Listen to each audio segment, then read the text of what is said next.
Again, we know a total of 8 people were shot just before 5 o'clock this evening. Nicole Hopkins seemed dazed. Officers had to help him out of his wheelchair. His face was bruised, his eyes were closed, and his head was hung nearly the entire hearing. Nicole, Bob, hundreds packed FMU's Performing Arts Center to watch Governor Henry McMaster and Representative James Smith in their first debate.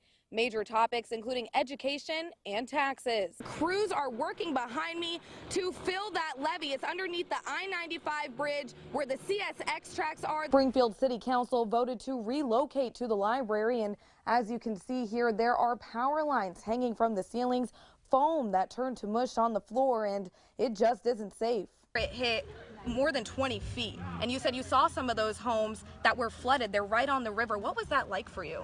It was heartbreaking, really heart-wrenching. Hand in hand. Amazing grace. Through prayer and song. Oh, sweet the sound. Hundreds celebrated the life of Sergeant Terrence Caraway. Strangers sharing stories with their neighbors. I knew Officer Caraway. Aww. So right now is devastating. I know how much he meant to my family. He mentored my nephew. Aww. And my nephew is now a captain in the U.S.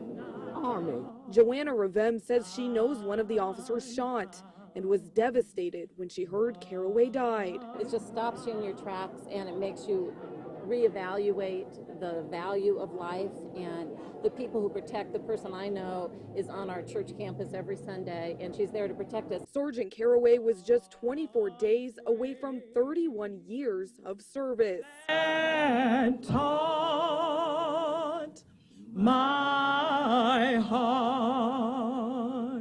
Friends say the most important badge he wore, God's praise, was one of love. Than when we first begun.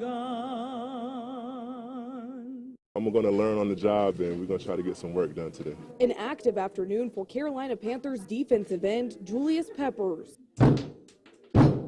To actually come out here and see it firsthand again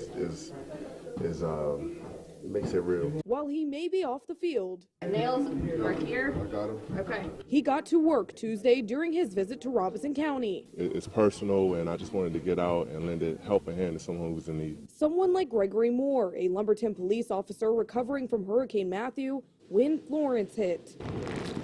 He was displaced with his fiance and children. It's rough because it's like, you know, as soon as you get that little ray of hope that you're finally getting everything back together, then you get another hurricane come through and wipe everything back out that you had. Pepper started a hurricane relief fund in September. He says Moore is just the type of person he hoped to help. They're always the first people to respond and help others, so it's fitting that we can come out and help one of these guys rebuild their home. As crews continue to work, we weren't sure when we were going to get rain. so do residents in the Cove. It's hard seeing all of that sitting in your yard, and you just kind of break down looking at all the mess when it used to be so beautiful. Tiffany Hawley was in her house when Michael hit. I had a limb go through my roof and then multiple shingles. We have some water damage. Blue tarp's now the only protection she has from keeping out the rain and even unwanted visitors. There's a lot of, I guess, tree critters. You've got squirrels, raccoons, everything. They'll climb in your roof and just make even more of a mess. Trees, mold, and water-stained walls surround her home. It's a little disheartening seeing, you know, the piles of debris everywhere. She says her house suffered severe water damage, but is thankful to be alive. Not something I want to really see again. Hawley says although there is extensive damage on the outside of her home, like her carport here, she says the tarps will at least protect the inside of her home from more water damage. Reporting in Panama City, I'm Teresa Galasso.